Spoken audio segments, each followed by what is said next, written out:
এই দেশে কখন আসবেন? যখন আপনি টাকা পয়সা ইনকামের দরকার, যে অল্প সময়ে আমি কিছু টাকা ইনকাম করব, তো সেক্ষেত্রে মেয়েরা এখানে খুবই নিরাপদে কাজ করতে পারে, ছেলেরাও নিরাপদে কাজ করতে পারে, ভালো টাকা আর্নিং করতে পারে। এই দেশে এসে ভালো টাকা ইনকাম কইরা অন্য দেশে মুভ করাটাও ইজি, কারণ জাপানের ভিসা একবার যদি পাসপোর্টে লাগে সেক্ষেত্রে আপনাদের অন্য দেশে মুভ করাটা একদম ইজি হয়। সেক্ষেত্রে যদি টাকা ইনকাম করার ইচ্ছা থাকে অল্প সময়ে, সেক্ষেত্রে জাপান আপনার জন্য বেস্ট। জাপানে অনেক এজেন্সিতে আমি কাজ করি, তাদেরকে কোম্পানি দেই, হ্যাঁ, এবং বাংলাদেশ থেকে যারা দরিদ্র আছে তাদেরকে ফ্রি নিয়ে আসার চিন্তা ভাবনা করি। শুধু প্লেন ভাড়া, অল্প একটু খরচ, বিএমইটি খরচ এইটুকু থাকলেই হয়। আমি একটা ভিডিওতে বলেছিলাম যে জাপানে আর থাকবো না, আমি চলে যাব অন্য রাষ্ট্রে। কারণ জাপানের দিন দিন যা অবস্থা হইতাছে, প্রবাসীরা আসলে জাপানে কতদিন টিকতে পারবে এই বিষয়ে আমার জানা নাই। কারণ অনেক কঠোর হচ্ছে জাপানিজরা, বা জাপান যে রাষ্ট্র আছে সেটা। যারা বাংলাদেশি আছেন বা অন্য রাষ্ট্র আছেন যারা জাপানে অবস্থান করতেছেন, এখন বর্তমানে তারা জানে যে জাপানটা এখন কি পর্যায়ে আছে। জাপানের ইয়ানের মূল্য বা যে টাকার মূল্যটা অনেক কমে যাচ্ছে, এবং যে সমস্ত দ্রব্যমূল্য আছে, খাবারের দ্রব্যমূল্য বলেন, অন্য দ্রব্যমূল্য আছেন, সমস্ত দিন দিন অনেক বেড়ে যাচ্ছে। কিন্তু বেতন কোনোভাবেই বেতন বাড়তেছে না। শুধু দ্রব্যমূল্য জিনিসের দাম বাড়তেছে, বেতন হিসেবে কমতেছে। যদি 5,000 10,000 টাকা একটা কোম্পানিতে একজনের বেতন বাড়ে, সেইখানে আপনার ট্যাক্সই আসে, যদি 10,000 টাকা বাড়ে ট্যাক্স আছে 12,000 টাকা। মানে আপনার যদি বেতন বাড়ে ওইখান থেকে আরও 2,000 টাকা বেতন কমে যাইয়া। যদি 5,000 টাকা বাড়ে আপনার আরও 1,000 টাকা কমবে, ট্যাক্স ধরে 6,000 টাকা ধরে, মানে আপনার আরও 1,000 টাকা কমবে। মানে জাপানে বেতন যে একটা বৃদ্ধি হয় এটা কোনোভাবেই সম্ভব না। কিন্তু দ্রব্যমূল্য অনেক হারে বেড়ে গেছে। এটা শুধু জাপান না, যুদ্ধ হওয়ার পরে সমস্ত রাষ্ট্রেই এরকম ধরনের একটা সিচুয়েশন চলে আসছে। তো সেই জন্যই আমি বলেছি যে আসলে জাপানে আমি থাকবো না, অন্য রাষ্ট্রে চলে যাব। আরেকটা বিষয় আছে, সেই বিষয়টা হচ্ছে পার্মানেন্ট রেসিডেন্টশিপ। এই পার্মানেন্ট রেসিডেন্টশিপটা আসলে আগে এরকম কঠিন ছিল না।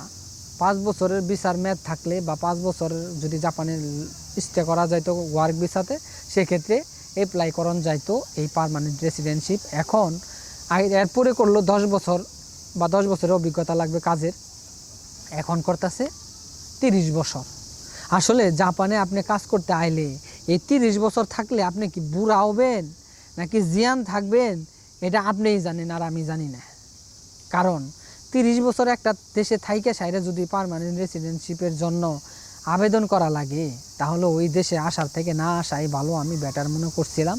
তাই আমার বিবেক অনুযায়ী আমি বলছিলাম, যেহেতু অস্ট্রেলিয়া আমেরিকাতে খুব অল্প সময়ে পিআর দেয়, কারণ একটা প্রবাসীর স্বপ্নই থাকে একটা দেশের পিআর নিয়ে সেই দেশে অবস্থান করা, সেই দেশে ফ্যামিলিকে ভালোভাবে রাখা এবং ফ্যামিলি নিয়ে আসা এবং যে কোনো কাজ করা।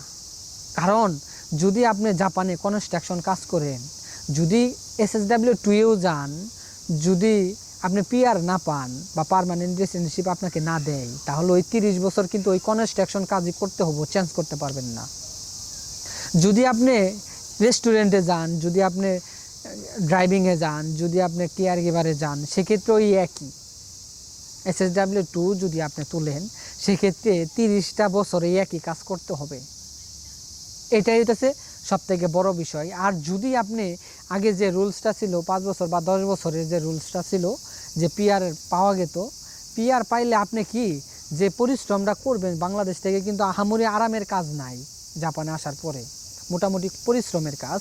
তো সেই ক্ষেত্রে আমি বলেছি, এবং এই পরিশ্রমের কাজ আপনি লং টাইম করতে পারবেন না। যদি জাপানে লং টাইম থাকা লাগে, তা সেক্ষেত্রে আপনি পার্মানেন্ট রেসিডেন্টশিপটা খুবই অত্যন্ত প্রয়োজন ছিল। কেন? এই পার্মানেন্ট রেসিডেন্টশিপ পাইলে আপনি জাপানের সমস্ত কাজই করতে পারবেন, কোনো বাধা বিপত্তি থাকবে না। একটা জাপানিজ যেভাবে স্টাইলে চলে এখানে, মানে যে সমস্ত কাজ করতে পারে সেই কাজগুলো আপনিও করতে পারতেন। পার্মানেন্ট রেসিডেন্টশিপের এই পাওয়ারটা আছে। এবং পার্মানেন্ট রেসিডেন্টশিপ নেওয়ার পর যদি পাসপোর্টের আবেদন করেন, তাড়াতাড়ি পাসপোর্ট দিয়ে দেয়। জাপানিজ পাসপোর্ট পাবেন। জাপানিজ পাসপোর্ট পাইলে কি হয়, এই জাপানিজ পাসপোর্টটা আপনি এইখানেও দরকার পড়লে থাকতে পারবেন, যদি মনে হয় যে জাপানটা ভালো, জাপানেই থাকবো। আর যদি না হয়, জানেন তো জাপানি পাসপোর্ট থাকলে 184 বা 199টার দেশে একদম ইজিলি ভিসা ছাড়াই যাওয়া যায়। এই আমেরিকাও ভিসা লাগে না, অস্ট্রেলিয়াও ভিসা লাগে না। তো সেক্ষেত্রে আপনি ওগুলা দেশে ভালোভাবে লং টাইম স্টে করতে পারবেন। শুধু জাপানিজদের ওগুলা দেশে নিবে করে ওরা অস্থির হয়ে আছে। যদি এইরকম হয় তাহলে আপনি জাপানের যে পার্মানেন্ট রেসিডেন্টশিপটা, এটা কিন্তু অত্যন্ত গুরুত্বপূর্ণ। দেখেই আমি বলছি জাপানে আর থাকবো না, বিমান ভাড়া দেন, আমি দেশে চলে যাব, না হয় আমি অন্য দেশে মুভ করব। কেন বলেছি এটা তো এখন বুঝতে পারছেন। তো দেখেন, আমি আছি SSW2 ভিসাতে, আমি এখন ফ্যামিলি চাইলে নিয়ে আসতে পারি, কিন্তু ফ্যামিলি নিয়ে আসার মতো এরকম কি সাহসই পাচ্ছি না। কেন সাহস পাচ্ছি না?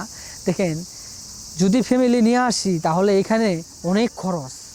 আমি যদি বিয়ে করি তাহলে যদি আমার মনে করেন যে বউ থাকে এখানে, যদি মনে করেন আপনাদের বউ থাকে, যদি আপনারা বিয়ে করেন, যদি ফ্যামিলি নিয়ে আসেন, সেক্ষেত্রে জাপানে যদি আপনি এখন বর্তমানে থাকেন, যে পরিস্থিতি হয়েছে, যে এই দেশের বেতন আর যেই রকম মনে করেন খরচ, আমার মনে হয় না আপনি টিকতে পারবেন। যদি পার্মানেন্ট রেসিডেন্টশিপটা পাইতেন সেক্ষেত্রে আপনার জন্য অনেক সুযোগ সুবিধা থাকতো। শুধু সুযোগ সুবিধা না, আপনার এই কাজ পছন্দ হইতেছে না, অন্য কাজ করবেন, এই কাজের বেতন কম হইতেছে, আপনি পার্ট টাইম অন্যটা করবেন, কিন্তু আপনার এই পার্মানেন্ট রেসিডেন্টশিপ পাওয়ার আগ পর্যন্ত এরকম করতে পারবেন না। আপনার এই বেতনে পুষতেছে না। ধরেন আপনি 5 লক্ষ টাকা বেতন পাইলেন, 5 লক্ষ টাকা যদি ফ্যামিলিতে কষ্ট হয়, সেক্ষেত্রে আপনি কিন্তু পার্ট টাইম অন্য কাজ করতে পারেন। পার্মানেন্ট রেসিডেন্টশিপ আপনার হাতে থাকলে যে কোনো কাজ করতে পারেন, আপনার ইচ্ছা, স্বাধীনতা। কিন্তু যখন আপনি SSW2, SSW1, TITB visa, ESD visa বা স্টুডেন্ট যারা আসে তারা গিজেনকুকু ভিসা পায়, তারা কিন্তু কখনো কিন্তু আপনি দেখবেন তারা কিন্তু মেন জব থেকে অন্য জব যে করতে যাবে এই সুযোগটা নাই। যদি এরকম পরিস্থিতি হয় সেক্ষেত্রে তার ভিসা বাতিল হয়ে যায়। তাহলে আমি কি আপনাদেরকে খারাপ বলেছি যে এই দেশে আইসেন না? হ্যাঁ, আসেন। এই দেশে কখন আসবেন? যখন আপনি টাকা পয়সা ইনকামের দরকার, যে অল্প সময়ে আমি কিছু টাকা ইনকাম করব, দেন IELTS করব, দেন অন্য রাষ্ট্রে মুভ করব। সেক্ষেত্রে জাপান আমি সবথেকে বেস্ট মনে করি। কারণ জাপানিজ ভাষাটা যদি শিখতে পারেন সেক্ষেত্রে জাপানে আসবেন যে এটা 100% আমি নিশ্চিত হয়ে বলতে পারি। কারণ জাপানে কিছু কিছু সেক্টর আছে টাকাই লাগে না। যেমন আমি আরও অনেক বছর আগে আমি কিন্তু একদম ফ্রি আইছি, আমার কোনো টাকা লাগে নাই। এরকম আমার মতো অনেক আসছে, আমার সাথেই অনেক 39 জন আসছিল। তো সেক্ষেত্রে দেখেন পার্মানেন্ট রেসিডেন্টশিপটা কতটা গুরুত্বপূর্ণ। আপনার বেতন কম হইলে আপনি পার্ট টাইম করতে পারতেছেন, তারপরে আপনি এইখান থেকে পাসপোর্টের জন্য আবেদন করতে পারতেছেন।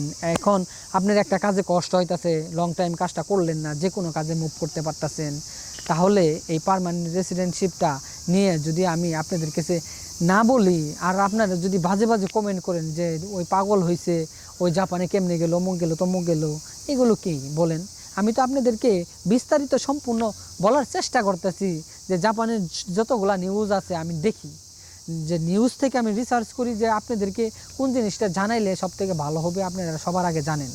আর আমার চ্যানেলে আমি যেহেতু প্রতিদিন ভিডিও বানাই, কারণ আমার কাজের ফাঁকে অনেক সময় আমি এজেন্সিতে কাজ করি, জাপানে অনেক এজেন্সিতে আমি কাজ করি, তাদেরকে কোম্পানি দেই, হ্যাঁ, এবং বাংলাদেশ থেকে যারা দরিদ্র আছে তাদেরকে ফ্রি নিয়ে আসার চিন্তা ভাবনা করি। শুধু প্লেন ভাড়া, অল্প একটু বিএমইটি খরচ এইটুকু থাকলেই হয়।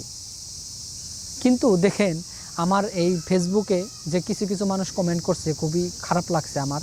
কেন লাগছে? দেখেন, আমি আপনাদের মাঝে শেয়ার করি একটা কোনো তথ্য, কারণ আমি সবার আগে দিই। একটু যদি ওয়েট করেন তাহলে দেখবেন যে অনেকেই আরও এই সম্পর্কে ভিডিও বানাবে। আমার ভিডিওটা আগে দেখে যদি আপনারা বাজে মন্তব্য করেন তাহলে তো সমস্যা। তাহলে তো আমার মনে হয় ভিডিও সবার আগে না দিয়ে আপনাদেরকে আমি সবার পরে দিলে ভিডিওটা হয়তো ভালো হয়। তো জানি না আপনারা কিভাবে আমাকে নেন, জানি না। তো সেক্ষেত্রে সকলের কাছে একটা অনুরোধ, অবশ্যই আপনারা কমেন্ট করলে আমি খুশি হই। হ্যাঁ, জাপানে যদি কোনো ইনফরমেশন বা ভিসা নিয়ে সম্পর্কিত, বা জাপানে আসতে চাচ্ছেন বুঝতেছেন না কোনো কিছু, যদি যেমন জাপানে কোন কাজের কোন বেতন বা কোন কাজ আসলে ভালো হয়, এবং আপনি কিচ্ছু জানেন না, জাপানে আসবেন কিন্তু বুঝতে পারতেছেন না। দেখেন এমন কোনো ইউটিউবার নাই পৃথিবীতে যে আপনাকে সঠিক গাইডলাইন দিবে, আপনার সাথে কথা বলবে এবং আপনাকে সময় দিবে। এই সুমন, পৃথিবীর মতো একমাত্র ছেলে এই সুমন, যে কিনা তার সাবস্ক্রাইবারেরা বা তার ফলোয়ারেরা তার সাথে সরাসরি হোয়াটসঅ্যাপে ঘন্টার পর ঘন্টা কথা বলতে পারে, তাদের মেসেজের রিপ্লাই দেই, তাদেরকে হোয়াটসঅ্যাপে নিয়ে আসি, তাদের সাথে কথা বলি, তাদেরকে বুঝাই জাপানে কোন বিষয়ে আসলে ভালো হবে, কোন বিষয়ে আসলে খারাপ হবে, এবং কোনটাতে বেতন কম, কোনটাতে বেশি, কোনটা আপনার জন্য পরিশ্রম হবে, কোনটাতে আপনি লং টাইম জাপানে থাকতে পারবেন, কোন ক্যাটাগরি আপনার পছন্দ হলে যেটা পছন্দ হচ্ছে ওটা ভালো কিনা। এই সমস্ত তথ্য আমি হোয়াটসঅ্যাপে কিন্তু সবার সাথে শেয়ার করি, কথা বলি, তাদেরকে সময় দেই। আপনি পৃথিবীর মধ্যে এমন কোনো একটা ইউটিউবার পাবেন যে হোয়াটসঅ্যাপে তাদেরকে তথ্য দিবে, তা আপনার সাথে কথা বলবে, আপনি তো ওদের কাছে পাত্তাই পাবেন না। সেক্ষেত্রে আমি জাপানে সপ্তাহে 3 দিন বন্ধ আমার কাজ, যে এই 3 দিন বন্ধে আমার অনেক সময় থাকে, অনেক এজেন্সির কোম্পানি দেওয়ার সময় থাকে। আমি অনেক প্রায় 35টা এজেন্সির সাথে আমি কাজ করতেছি, ওদেরকে কোম্পানি দেই। তারপরে মনে করেন যে বিষয়টা জাপানে যেহেতু আমি অনেক ফ্রি থাকি, সেক্ষেত্রে আপনাদেরকে সময় দেওয়ারও আমার কি সময় আছে।